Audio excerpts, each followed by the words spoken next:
أعوذ بالله من الشيطان الرجيم بسم الله الرحمن الرحيم يا أيها الذين آمنوا كتب عليكم الصيام صدق اللہ العظیم۔ ناظرین کرام، آج کا موضوع ہے روزے دار کا اٹھنا بیٹھنا، چلنا پھرنا، سونا جاگنا، حتیٰ کہ اس کی سانسیں بھی تسبیح کے اندر شمار کی جاتی ہیں۔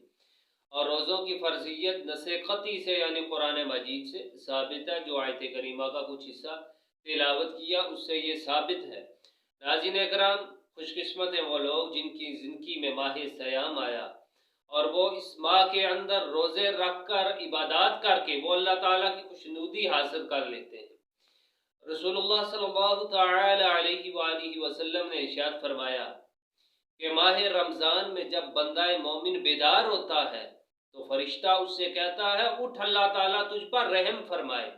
اور جب بندہ مومن اٹھ کھڑا ہوتا ہے تو اس کا بستر اس کے لیے دعا کرتا ہے کہ اللہ تعالیٰ تجھے جنت کے بلند بستر عطا فرمائے۔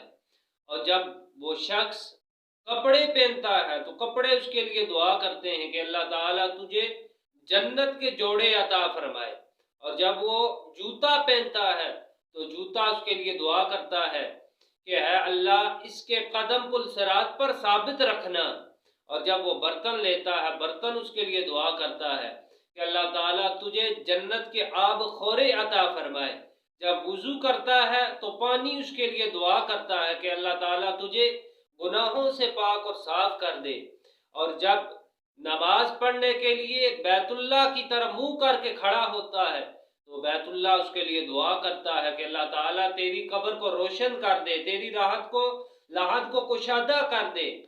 اور امام الانبیاء صلی اللہ تعالی علیہ وآلہ وسلم نے ارشاد فرمایا، اللہ تعالیٰ پھر فرماتا ہے اے میرے بندے اب تیری طرف سے دعا ہے اور میری طرف سے قبولیت۔ اور دوسری حدیث مبارکہ کے اندر ہے امام الانبیاء صلی اللہ تعالی علیہ وآلہ وسلم نے ارشاد فرمایا کہ روزے دار کا سونا بھی عبادت ہے اور اس کی سانسیں تسبیح میں شمار کی جاتی ہیں۔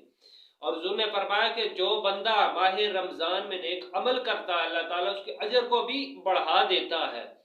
اور یہ مہینہ الغرض رحمتی رحمت، برکت ہی برکت، اللہ تعالیٰ اس بابرکت ماہ کے اندر زیادہ سے زیادہ برکات سمیٹنے کی توفیق عطا فرمائے۔ وآخر دعوانا عن الحمد للہ رب العالمین۔